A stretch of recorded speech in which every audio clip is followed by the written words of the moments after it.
अस्सलाम वालेकुम dear students, उम्मीद करता हूं कि आप तमाम लोग बिल्कुल खैरियत से होंगे और अब तक मेरे आप लोगों को पढ़ाए हुए पिछले दोनों लेक्चर्स की आप लोगों ने बहुत अच्छे से प्रैक्टिस कर ली होगी। अच्छा, जिन स्टूडेंट्स ने बहुत अच्छे से प्रैक्टिस कर ली है वो तो बहुत अच्छी बात है, वो बहुत अच्छे स्टूडेंट्स हैं। और कुछ जो एवरेज स्टूडेंट्स हैं जिन्होंने अभी तक इसकी प्रैक्टिस नहीं की है, तो हम अपने प्रीवियस लेक्चर का टॉपिक लेकर आज के लेक्चर को वहीं से स्टार्ट कर रहे हैं। सबसे पहले हम क्या करेंगे, एक छोटा सा कॉन्सेप्ट देखेंगे मल्टीप्लिकेशन का।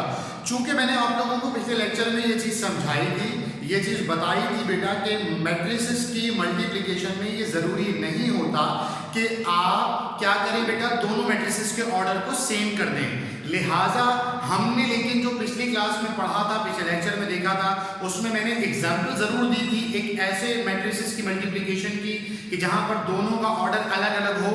लेकिन बहरहाल लेक्चर का टाइम हमारे पास बहुत महदूद था, तो मैं आप लोगों को उस तरह के सवाल नहीं करवा सका। तो इंशाल्लाह आज हम रेक्टेंगुलर मैट्रिसेस के हवाले से कुछ मल्टीप्लिकेशन करेंगे। पहली चीज बेटा ये है कि व्हाट इज रेक्टेंगुलर मैट्रिसेस, जो कि आगे देख रहे होंगे कि मैंने बिल्कुल लास्ट में यहाँ पर लिखा हुआ है अपने टॉपिक के, लेकिन बाद में इसकी डेफिनेशन पढ़ा दूं, फिर इन दोनों के ऊपर हम बाद में बात करेंगे। पहले मल्टीप्लिकेशन के टॉपिक को ही हम देखेंगे। रेक्टेंगुलर मैट्रिक्स एक ऐसे मैट्रिक्स को कहते हैं जिसमें number of rose number of columns बराबर ना हो।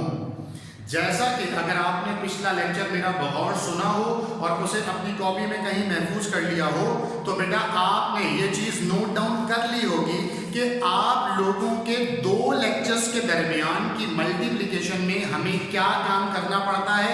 उसके साथ साथ हमने देखा था कि वो दोनों मैट्रिसेस आपस में स्क्वायर मैट्रिक्स थे, और स्क्वायर मैट्रिक्स एक ऐसे मैट्रिक्स को कहते हैं जिसमें रोज की तादाद कॉलम्स की तादाद के बराबर हो जाए। लेकिन आज हम ऐसे मैट्रिसेस पर काम करेंगे बेटा जो रोज भी हो सकते हैं, जो रेक्टेंगुलर भी हो सकते हैं। तो मैंने यहाँ पर लिखा है a matrix having different number of rose and number of columns.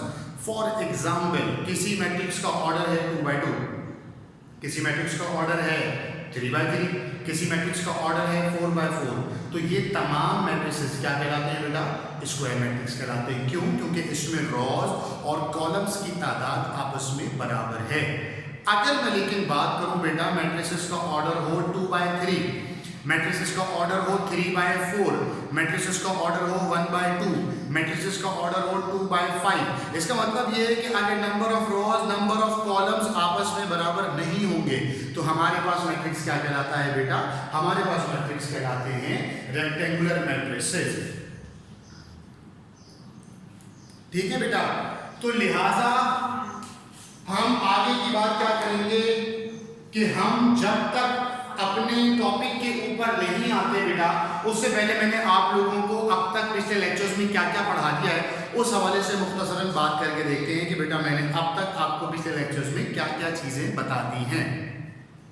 अच्छा भाई, मैंने अपने लेक्चर्स में आपको अब तक क्या क्या बता दिया बेटा। हमने पढ़ा मैट्रिक्स की डेफिनेशन पढ़ी, हमने ऑर्डर ऑफ मैट्रिक्स पढ़ा, हमने टाइप्स ऑफ मैट्रिसेस पढ़ी, हमने एडिशन पढ़ी, हमने सब्ट्रैक्शन पढ़ी, और उसके बाद हमने एक टॉपिक पढ़ा था मल्टीप्लिकेशन।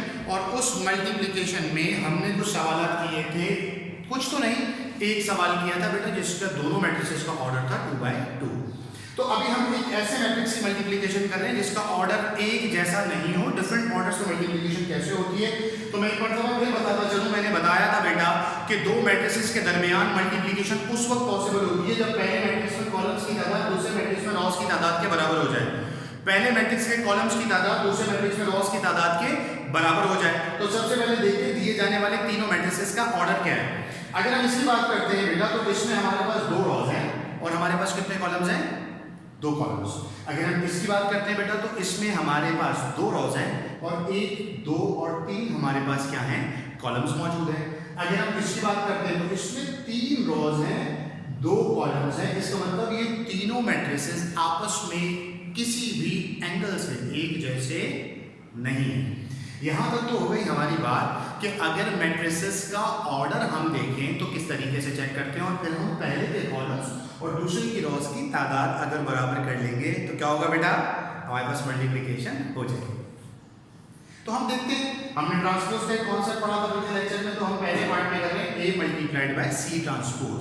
क्या करें बेटा, A multiplied by C transpose. और मैंने पिछले लेक्चर में आप लोगों को कहा था कि एक ओल्ड जमाने कदीम से जो एक हमारे पास मेथड चलता चला आ रहा है जिसे हम ट्रेडिशनल मेथड कहते हैं मल्टीप्लिकेशन का, कि रॉस को कॉलम से मल्टीप्लाई करवाएं, उस चीज से आजादी हो गई थी।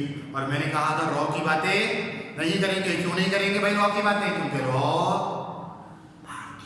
भारतीयों की एजेंसी है, लिहाजा बहरहाल हम उनकी बातें नहीं करेंगे, मजाक कर रहा हूं। खैर रॉस का कोई ताल्लुक नहीं, हमेशा देखेंगे बेटा दूसरे मैट्रिक्स में कॉलम्स की तादाद कितनी है। तो हम देखते हैं बेटा कि जो C का जो ट्रांसपोज है, सबसे पहले हमने इसके C का ट्रांसपोज किया, इसका ऑर्डर चेक करते हैं बेटा। इसका ऑर्डर है हमारे पास 2/2 और इसका ऑर्डर है हमारे पास 2/3। इसका मतलब ये हुआ कि अगर हम इस 2/2 के ऑर्डर को लिखें 2/3 के साथ, तो पहले के कॉलम्स और दूसरे की रोज आपस में बराबर है, मल्टीप्लिकेशन हो जाएगी। और फिर हमने टॉपिक में ये देखा था कि हमेशा हम पड़ोसी मैट्रिक्स दूसरे मैट्रिक्स में देखेंगे कितने कॉलम्स हैं, उतनी मर्तबा पहला मैट्रिक्स लिखेंगे। तो एज सिंपल हम यही कर रहे हैं बेटा, इसके अंदर 1 2 3 कॉलम है, तो मैंने पहले वाले मैट्रिक्स को 3 मर्तबा कॉपी किया और फिर एक एक करके मैंने एक एक करके नंबर लिख दिए। पहले लिखा 0, उसके बाद मैंने नंबर लिखा बेटा -1, फिर मैंने लिखा 2, फिर मैंने लिखा 2, फिर मैंने लिखा 4, फिर मैंने लिखा 4। ये वो एक प्रोसीजर है जो हम काम कर आएंगे।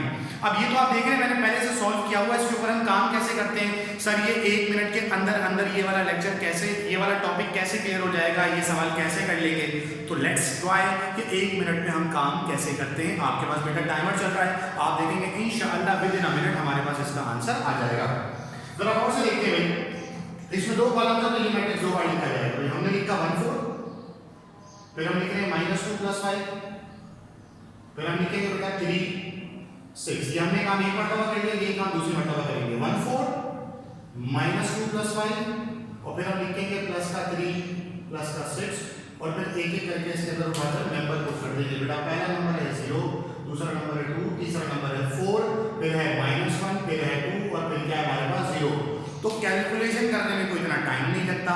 अब जो टाइमर चल रहा है आप कहेंगे सर 1 मिनट से ऊपर टाइम हो गया, तो बेटा देख रहे हैं मैं आपसे बातें कर रहा हूं, अगर आप इसका टाइमर नोट करें तो हार्डली 10 से 12 सेकंड में मेरा ये काम हो गया। अब इसके बाद आपको सिंपलीफाई कर लेना, ये तो 0 है, ये हो जाएगा बेटा -4 + 12 दैट इज 8, ये हो जाएगा बेटा 5 × 10 10 + 24 दैट इज 34। आप यहां से करेंगे भाई -1 -4 -5 और आप करेंगे -4 और प्लस का 10, ये हमारे पास आ जाएगा 6।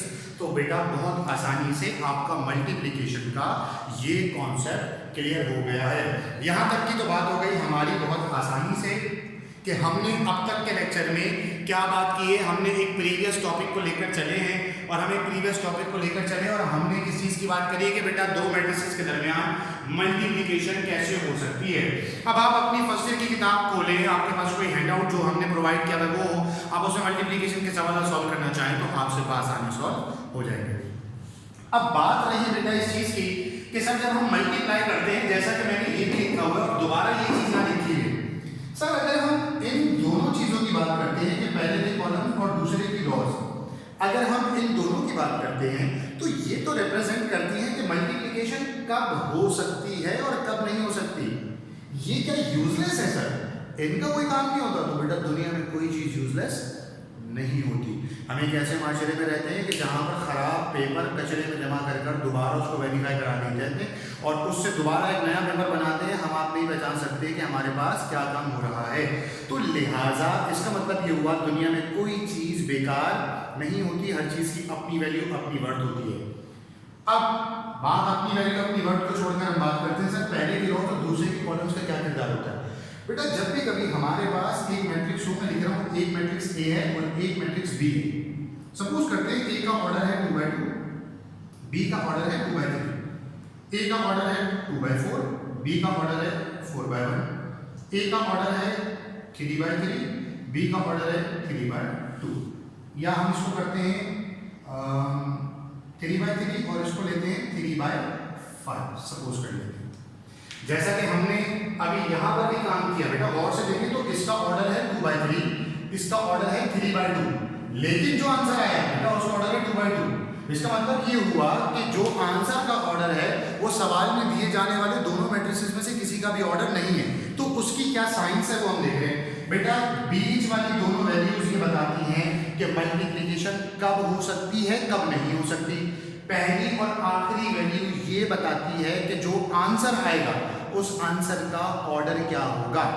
सपोज कर लें आपसे एमसीक्यूज में पूछा जाए कि वी हैव टू मैट्रिसेस, एक मैट्रिक्स का ऑर्डर है हमारे पास 2/2, दूसरे मैट्रिक्स का हमारे पास ऑर्डर है 2/3। क्या हम इस 2 और इस 2 को कंपेयर करें तो मल्टीप्लिकेशन हो सकती है? आप कहेंगे ऐसा मल्टीप्लिकेशन हो सकती है और मल्टीप्लिकेशन हो सकती है। तो बेटा पहला और आखिरी वाला मिलकर बनाता है आंसर का ऑर्डर। इसके आंसर का ऑर्डर आएगा 2/3। इसी तरीके से अगर हम देखें तो ये 4 और ये 4 भी कॉमन है, इसका मतलब इसका आंसर आएगा बेटा 2/1।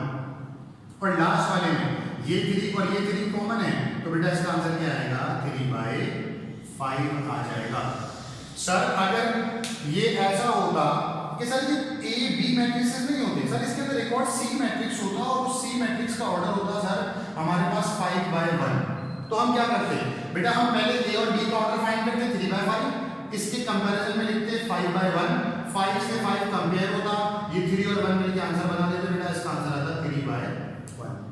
इसका मतलब ये हुआ कि अगर आपसे मल्टीप्लिकेशन पूछी जाए तो आप इस प्रोसीजर से सॉल्व करते हैं। अगर आपसे मल्टीप्लिकेशन ना पूछी जा रही हो, आपसे बेटा ऑर्डर के हवाले से एमसीक्यूज पूछे जाएं, 2 मैट्रिसेस दिए जाएं, 3 मैट्रिसेस दिए जाएं, 4 मैट्रिसेस दिए जाएं और आपसे इस तरीके के सवाल पूछे जाएं कि आप ये बताएं कि उनके आंसर का ऑर्डर क्या होगा, तो हमने एग्जाम्पल देखा।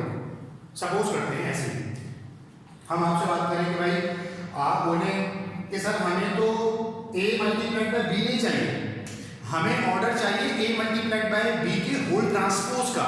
तो बेटा सबसे पहले तो दोनों को मल्टीप्लाई करेंगे, ऑर्डर आ जाएगा 2/3। ऑर्डर आ जाएगा बेटा 2/3। मैंने पिछली क्लास में ट्रांसपोज में बताया था कि हम सिर्फ रॉज और कॉलम्स को इंटरचेंज नहीं करते बेटा, हमारा ऑर्डर भी इंटरचेंज हो जाता है। इसका मतलब इन दोनों के प्रोडक्ट का अगर होल ट्रांसपोज फाइंड करना होगा तो ऑटोमेटिकली ये 2/3 की वैल्यू क्या बन जाती है बेटा 3/2। अब आपको जो 4 ऑप्शन दिए जाते हैं उसमें 2/3 भी होगा, 3/2 भी होगा, और वहां आप जाकर कंफ्यूज हो जाते हैं कि इसमें से आंसर क्या है। तो पहले गौर से देखेंगे कि सवाल पूछने की नौयत क्या है, सवाल में आपसे क्या पूछा जा रहा है। होपफुली यहां तक की बात आप लोगों को क्लियर हो गई होगी। हमने देखा बेटा मैट्रिसेस की मल्टीप्लिकेशन कैसे होती है, और फिर हमने क्या देखा बेटे कि हमारे पास ऑर्डर किस तरीके से सॉल्व होता है। अब हम देखेंगे बेटा रेक्टेंगुलर मैट्रिक्स क्या होता है, इसकी डेफिनेशन पर हम बात कर चुके हैं। इन दोनों के ऊपर बात करके हम अपने लेक्चर को वाइंड अप कर लेंगे। तो देखते हैं भाई जरा रॉ मैट्रिक्स से क्या मुराद है, कॉलम मैट्रिक्स से क्या मुराद है। मैं एक मरतबा फिर से बता दूं, रेक्टेंगुलर मैट्रिक्स एक ऐसे मैट्रिक्स को कहते हैं बेटा जो स्क्वायर मैट्रिक्स नहीं होता। स्क्वायर मैट्रिक्स नहीं होता का मतलब इसमें रॉ और कॉलम्स की तादाद बराबर नहीं हो सकती। अगर मैं इन तीनों में पूछूं क्या ये स्क्वायर मैट्रिक्स है, तो आप कहेंगे यस सर इसमें 2 रॉ और 2 कॉलम है, ये स्क्वायर मैट्रिक्स है। लेकिन अगर मैं कहूं क्या ये दोनों स्क्वायर मैट्रिक्स है, तो आप कहेंगे ये दोनों स्क्वायर मैट्रिक्स नहीं है। इसका मतलब कॉन्सेप्ट आपको क्लियर हो गया है। अब रेक्टेंगुलर मैट्रिसेस की 2 टाइप्स हमारे जो कोर्स का हिस्सा है उस पर हम देखते हैं बेटा। एक का नाम होता है रॉ मैट्रिक्स, एक का नाम होता है कॉलम मैट्रिक्स। एक ऐसा मैट्रिक्स जिसमें सिर्फ एक रॉ हो और कॉलम की तादाद लिमिटेड नहीं होती, कितने भी कॉलम्स हो सकते हैं, ऐसा मैट्रिक्स क्या कहलाता है बेटा रॉ मैट्रिक्स। उसके नाम से डिपेंड करता है, उसके नाम पर डिपेंडेंट है कि रॉ से मुराद ये रॉ को रिप्रेजेंट कर रहा होगा। इसका मतलब एक रॉ वाला रॉ मैट्रिक्स, एक कॉलम वाला कॉलम मैट्रिक्स। एक ऐसा मैट्रिक्स जिसमें रॉस की तादाद 1 हो, कॉलम कितने भी हो, रॉ मैट्रिक्स। एक ऐसा मैट्रिक्स जिसमें कॉलम 1 हो, रॉ जितने भी हो, कॉलम मैट्रिक्स। आप देखिए कौन से मैंने इन्हीं मैट्रिसेस को रिवर्स करके लिख दिया है, यानी अगर रॉ मैट्रिक्स का ट्रांसपोज फाइंड करें तो क्या बनता है बेटा कॉलम मैट्रिक्स। तो इसका मतलब एमसीक्यूज में आपसे ये भी पूछा जा सकता है the transpose of any raw matrix is called dash matrix, तो इसका मतलब कॉलम मैट्रिक्स। आपसे कहें the transpose of a column matrix is called dash, is called raw matrix. इसका मतलब ये हुआ कि आप बहुत आसानी से काम कर सकते हैं। सपोज करते हैं सपोज कैसे आ सकता है डेफिनेशन बेस ऐसे आया, ठीक है, आया बेटा 1 2 3 और इसका ट्रांसपोज। आपसे पूछ रहे हैं भाई इसका नाम बताएं, इस मैट्रिक्स का क्या नाम है। अब आप देखेंगे इसके अंदर एक रॉ है तो आप फौरन से क्या जवाब देंगे, सर ये रॉ मैट्रिक्स है। लेकिन ये रॉ मैट्रिक्स नहीं है बेटा, इसके ऊपर ट्रांसपोज है। इसे कन्वर्ट करेंगे तो ये पहले बनेगा 1 2 3 और ये रॉ किसमें कन्वर्ट हो चुका, हमारे पास कॉलम में कन्वर्ट हो चुका। इसी तरीके से वाइस वर्सा, कॉलम के ऊपर ट्रांसपोज बना के पूछे इस मैट्रिक्स का क्या नाम है। अच्छा भाई सर ये तो एक बात हो गई, अब जरूरी नहीं है इसका नाम पूछें, इसका ऑर्डर पूछ लें। बोले भाई इसका ऑर्डर बताओ क्या है, तो इस वक्त ट्रांसपोज को हटा के अगर इसके ऑर्डर की बात करें तो बेटा इसका ऑर्डर है 1/3। आंसर में 1/3 भी होगा। आप दिमाग से काम लेंगे बेटा। अगर आपने ज़रा सी चूक की तो 1 नंबर गया। तो गौर से सुने कि मैं क्या कह रहा हूँ। अगर ट्रांसपोज है तो बेटा पहले कन्वर्जन करेंगे, चाहे कॉपी पे लिख के करें चाहे अपने दिमाग में कर लें, फिर ऑर्डर देखेंगे। तो बेटा इसका ऑर्डर है 3/1। MCQs के ऑप्शन में 1/3 भी होगा, 3/1 भी होगा, तो लिहाजा बहुत एहतियात से जवाब देना बेटा। रेक्टेंगुलर मैट्रिक्स क्लियर हो गया, रॉ मैट्रिक्स क्लियर हो गया, कॉलम मैट्रिक्स क्लियर हो गया। इन सबके ऑर्डर देख लेते हैं। क्या है? इसका ऑर्डर है 1/3, इसका ऑर्डर है 1/1 और इसका ऑर्डर है 1/4। इसी तरीके से इसका ऑर्डर है बेटा 3/1, इसका ऑर्डर है बेटा 4/1 और इसका ऑर्डर है 1/1।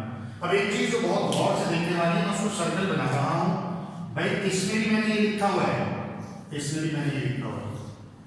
तो सर ये क्या बात हुई? आपने रॉ में भी यही लिखा है, आपने कॉलम में भी यही लिखा है। तो बेटा आपको मैं एक और चीज याद दिलाऊं कि मैंने सिर्फ रॉ कॉलम में नहीं लिखा। मेरे बच्चों, मेरे शहजादों और शहजादियों, बेटा गौर से देखें। अगर पिछला लेक्चर आपने गौर से ध्यान से अपने पास लिखा होगा तो हमने बेटा उसके अंदर एक काइंड पढ़ी थी जिसका नाम था स्क्वायर मैट्रिक्स। नहीं अगर याद था तो बेटा जाके मेरी वीडियो देखिएगा, उसके अंदर भी मैंने ये लिखा हुआ है। तो ये तो गड़बड़ हो गई भाई। सर इसको आपने स्क्वायर में भी लिखा, इसको आपने रॉ में भी लिखा, इसको आपने कॉलम में भी लिखा। MCQs कैसे आता है पेपर में? This matrix is called dash matrix. Option 1 square matrix, option number 2 क्या आता है? रॉ मैट्रिक्स, ऑप्शन नंबर 3 क्या आएगा? कॉलम मैट्रिक्स, और चौथा क्या आएगा? None of these. अब बच्चा क्या करता है यार, सर ने तो बताया था स्क्वायर भी होता है, रॉ भी होता है, कॉलम भी होता है, शायद इसका आंसर नन ऑफ दीज है। क्यों? क्योंकि तीनों पे थोड़ी टिक कर सकते हैं। तो बेटा ऐसी गलती कोई भी मत करना। ऑल ऑफ दीज होगा, ऑल ऑफ दीज, नन नहीं। कि ऑल ऑफ दीज का मतलब है रॉ, स्क्वायर, कॉलम तीनों। Okay, option number D, B, C जिसमें भी होगा आप कहेंगे ऑल ऑफ दीज। लेकिन अगर नन ऑफ दीज हो तो गलती से नन ऑफ दीज पर टिक मत कर देना बेटा। इसका आंसर है स्क्वायर मैट्रिक्स। सर तो भाई ये क्या मजाक हो रहा है सर? हैं? ये तो बिल्कुल वही हुआ, वक्त बदल गया, हालात बदल गए। सर ये क्या हो रहा है हमारे साथ? तो बेटा मैं एक्सप्लेन करता हूँ। जब हम रॉ मैट्रिक्स की बात करते हैं ना बेटा, तो हम कॉलम्स को निगलेक्ट करते हैं कि कितने भी कॉलम्स हो उससे हमारा कोई ताल्लुक नहीं है। जब हम कॉलम मैट्रिक्स की बात करते हैं तो बेटा हम सिर्फ कॉलम को कंसीडर करते हैं, रॉ को निगलेक्ट कर देते हैं कितने भी हों। लेकिन बेटे जब हम एक स्क्वायर मैट्रिक्स की बात करते हैं ना तो उसमें रॉज और कॉलम्स दोनों पढ़ते हैं। इसका मतलब ये हुआ कि यहाँ एक को प्रेफरेंस दी जा रही है, दूसरे को निगलेक्ट कर रहे हैं। एक को प्रेफरेंस दी जा रही है, दूसरे को निगलेक्ट कर रहे हैं। जहाँ दोनों के कॉम्बिनेशन को पढ़ा जाए बेटा वो ज़्यादा प्रेफरेबल होता है। तो ये मैट्रिक्स बाय डेफिनेशन क्या होगा बेटे? हमारे पास एक अलग स्क्वायर मैट्रिक्स होगा। तो हमने आज के इस लेक्चर में क्या देखा बेटा? हमने अब तक इस लेक्चर के अंदर सुना कि मल्टीप्लिकेशन क्या होती है, जो कि मैं पिछली क्लास में भी आपको मुख्तसरन समझा चुका था। और उसी के हमने आज कुछ 1-2 पार्ट्स किए। एक पार्ट हमने ये सॉल्व किया था, एक पार्ट हमने ये सॉल्व किया। उसके बाद बेटा हमने ये देखा कि इन दोनों की, पहले की रॉ और दूसरे के कॉलम्स का क्या किरदार होता है, इनकी मदद से किस तरीके के MCQs पूछे जा सकते हैं। फिर हमने मजीद ये देखा बेटा रेक्टेंगुलर मैट्रिक्स क्या होता है, रॉ कॉलम मैट्रिक्स के MCQs कैसे हो सकते हैं। तो होपफुली आपके हैंडआउट में जितने भी MCQs इस टॉपिक से बिलोंग करते हैं अब आप वो सॉल्व कर लेंगे। फिर भी कोई आपको टॉपिक में प्रॉब्लम हो तो बेटा इंशाल्लाह जब हमारी जूम पर क्लास होगी लाइव तो वहाँ आप मुझसे सवाल जवाब कर सकते हैं। ये मेरी आदत है कि मैं आप लोगों को लेक्चर के स्टार्ट और एंड में बताता हूँ कि हमने पिछले लेक्चर में क्या पढ़ा था और अगले लेक्चर में क्या पढ़ेंगे। तो मैं आज अगले लेक्चर के हवाले से आप लोगों को बता दूँ बेटा। इसके बाद हम पढ़ेंगे डिटर्मिनेंट का टॉपिक और इसके बाद हम पढ़ेंगे एडजॉइंट ऑफ मैट्रिक्स का टॉपिक। फर्स्ट ईयर में आप लोगों ने पढ़ रखा है, कोई नया टॉपिक नहीं है आप लोगों के लिए, तो इंशाल्लाह आप लोगों को पढ़ने में आसानी होगी। हम उसमें देखेंगे बेटा अगले लेक्चर के अंदर कि 2/2 का डिटर्मिनेंट कैसे सॉल्व होता है, 3/3 का डिटर्मिनेंट कैसे सॉल्व होता है। 2/2 का एडजॉइंट बहुत आसान है, सॉल्व हो जाता है। 3/3 का जब एडजॉइंट सॉल्व करते थे ना तो उसको 1.5 पेज का मेथड था, 5-6 मिनट लगते थे। और अगर 3/3 का इनवर्स फाइंड करने बैठ जाए तो बेटा 2.5 से 3 पेज का सवाल था इनवर्स का, उसमें लगते थे हमें कितना टाइम, हमें लगते थे बेटा कम से कम 7 से 8 मिनट। अगले लेक्चर को आप बहुत गौर से सुनिएगा और वेट कीजिए बेटा अगले लेक्चर का।